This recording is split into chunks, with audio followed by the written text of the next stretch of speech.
మీ పక్కన ఒక బల్బ్ ఉంది మీ ఇంట్లో. ఒకటి ఉంటేనే. ఒకటి కంటే ఎక్కువ ఉంటే ఏ వాడకూడదు, యాన్ వాడకూడదు. అసలు తర్వాత జడ్జిమెంట్. ఫస్ట్ అసలు ఏ అని 2 పెట్టకూడదు. ఒక బల్బే ఉందనుకోండి మీ గదిలో. అప్పుడు ఏమనాలి దాన్ని? ఏ బల్బ్ అనాలా? యాన్ బల్బ్ అనాలా? మీరే నిర్ణయించుకున్నప్పుడు బల్బ్ అని పలకండి ముందు. చక్కగా నోరారా పలకండి బల్బ్.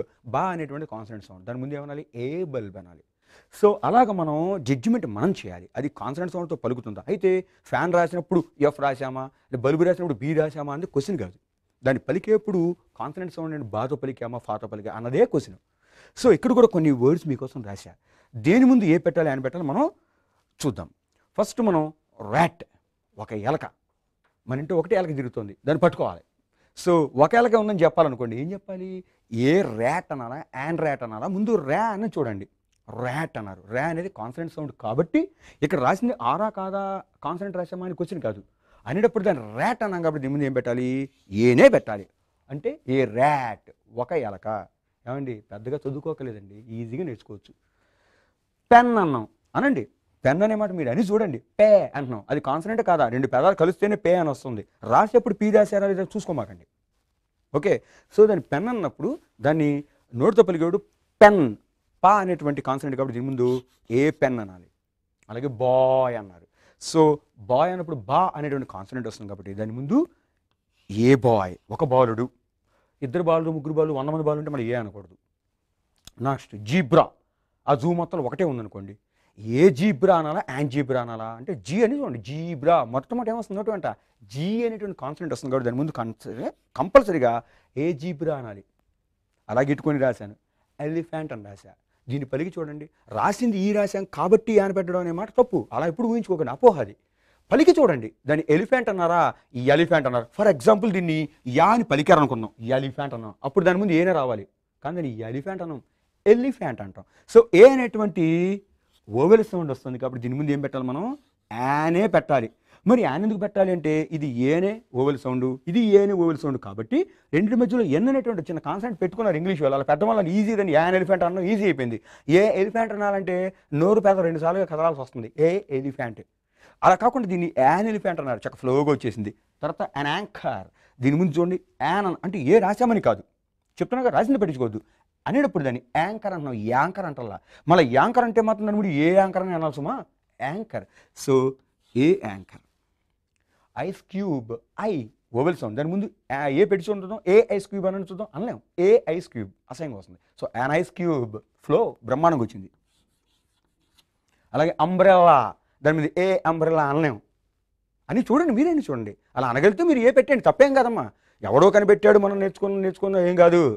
మనం కూడా కనిపెట్టచ్చు, తప్పులేదు. కానీ అలా పలికినప్పుడు మనం అనలేకపోతున్నాం కాబట్టి అక్కడ యాన్ అని పెట్టాల్సి వస్తుంది. సో అంబ్రెల్లాకు ముందు యాన్ అంబ్రెల్లా.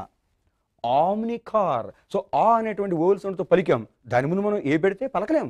ఏ ఆమ్నికార్ అనేది కొంచెం వెగటగా వస్తుంది నోటి వెంట. అలా కాకుండా ఎనామ్నికార్ చక్కగా స్పష్టంగా మనకి యాన్ ఓవెల్ సౌండ్ చాలా నీట్గా వచ్చిందన్నమాట ఇక్కడ. అలాగే ఆరెంజ్, సినిమా కాదు పండు. సో యాన్ ఆరెంజ్ ఈజీగా మనం పలకగలుగుతున్నాం. ఈ విధంగా ఏంటంటే ఇవాళ నుంచి మనం నేర్చుకున్న పాటల్లో క్లియర్గా మీరు అర్థం చేసుకోవాల్సింది ఏంటంటే ఒక యూనిట్ మన చుట్టుపక్కల ఒకటే ఉంటే, ఇవి కూడా ఒకటి ఉంటే సుమా, ఒకటే ఉంటే దాన్ని ఇంగ్లీష్లో మనం ఏ అని కానీ యాన్ అని కానీ చెప్పచ్చు. మరి ఏ అని ఎక్కడ చెప్పాలి, యాన్ అని ఎక్కడ చెప్పాలి అన్నది మనకి క్వశ్చన్. అంటే మనం పలికేప్పుడు కనుక ఆ యూనిట్ పేరు ఫర్ ఎగ్జాంపుల్ వాల్ క్లాక్ ఉంది. వాల్ క్లాక్ వా అనే కాన్సెప్ట్తో పలికే మొత్తం ఉంటుంది. దాని వెంట ఏ వచ్చేయాలి. ఒక గుడ్డు ఉంది మన ఇంట్లో ఆమ్లెట్ వేసుకోవడానికి. సో దాన్ని మనం ఎగ్ అన్నాం. దాన్ని ఎలా పలుకుతున్నాం? ఓవెల్ సౌండ్తో పలుకుతున్నాం. దాని ముందు ఏం పలకాలి? యాన్ ఎగ్ అనాలి. ఎందుకంటే ఏ ఎగ్ అని చూడండి మీరే. ఏ ఎగ్ ఏదో సిగ్గుగా ఉంది అనాలంటే. సో ఏ ఎగ్ అనలేకపోతున్నాం కూడా ఏమంటున్నాం? An egg. చక్కగా ఫ్లోగా వస్తుంది. ఈ విధంగా ఏం చేస్తారంటే మీరు కాన్సనెంట్ సౌండ్కి ముందల్లా ఏ పెట్టడమే ఒకటి ఉంటే, ఓవెల్ సౌండ్ కల్లా యాన్ పెట్టడమే ఒకటి ఉంటే ఆ యూనిట్ కనుక. ఎల్కేజీ బాయ్ అన్నాం. ఇప్పుడు దీన్ని జాగ్రత్తగా గమనించండి, ఈజీయే. దీన్ని లెకేజీ బాయ్ అంటున్నారా, ఎల్కేజీ బాయ్ అని పలుకుతున్నారా? దయచేసి మీరే చెప్పండి. ఎల్కేజీ బాయ్ అంటున్నాం అంటే ఏ అనేటువంటి ఓవెల్ సౌండ్తో స్టార్ట్ చేస్తున్నాం. మరి ఈ ఏ ముందు కనుక మీరు ఏ పెట్టారు అనుకోండి, ఏ ఎల్కేజీ బాయ్ అనడం కొంచెం కష్టమా కాదా? ఫ్రీ ఫ్లో కాదు కదా. అప్పుడేం చేయాలి మరి? ఈ మధ్యలో ఎన్నోటి చేర్చాలి మరి. ఎందుకంటే ఏ అని ఓవెలు, ఇక్కడ ఏ అనేది ఓవెలే కాబట్టి ఏ ఎల్కేజీ బాయ్ అనలేం, యాన్ ఎల్కేజీ బాయ్.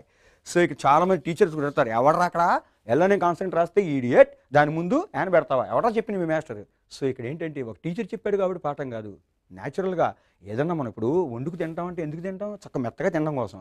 వండుకుని వండకుండా తినకూడదు రూల్ ఏమైనా ఉందా? అలాగే ఇక్కడ కూడా ఏంటి, పదాలు పలకడం కోసం మనం ఇలా పెట్టుకున్నాం. రూల్స్ అనేవి మన లాభం కోసం తప్ప నష్టం కోసం కాదు. కాబట్టి ఇక్కడ యాన్ రాసావు కాబట్టి బెటర్ నెప్పులు లేకపోతే ఏం తప్పది. సో యాన్ ఎల్కేజీ బాయ్, స్పష్టంగా అక్కడ ఎల్ అంటున్నాం కాబట్టి ఓవెల్ సౌండ్తో స్టార్ట్ అయింది. మనం దీని లెకేజీ అని అంటే రాసింది కాన్సనెంటే, 100% కాన్సనెంటే, కన్ఫ్యూజ్ అవ్వకండి. రాసింది కాన్సనెంటే. దీని మామూలుగా లెగసీ అన్నాం అనుకోండి, లే అనేటువంటి కాన్సెప్ట్ పలుకుతుంది. లాయర్ అన్నాం, లా అనే కాన్సెప్ట్ పలుకుతుంది, కరెక్టే. కానీ ఇక్కడ రాసినప్పుడు దీన్ని పలికేది మాత్రం ఎల్ అంటున్నాం. అలాగే ఇక్కడ చూడండి, మబీబీఎస్ డాక్టర్ కాదు, మెబీబీఎస్ డాక్టర్ కాదు, ఎంబీబీఎస్ డాక్టర్ అంటున్నాం. సో ఇక్కడ ఎం అనేది దానిలో మొట్టమొదటి ఏమొచ్చింది, ఏ అనేటువంటి ఓవెల్ వచ్చింది. దీని ముందు కూడా యాన్ ఎంబీబీఎస్ డాక్టర్ అని చెప్పాలి. అలాగే దీన్ని ఎక్స్రే అంటల్లా, ఎక్స్రే అంటున్నారు, ఎక్స్ అని చదువుతున్నారు.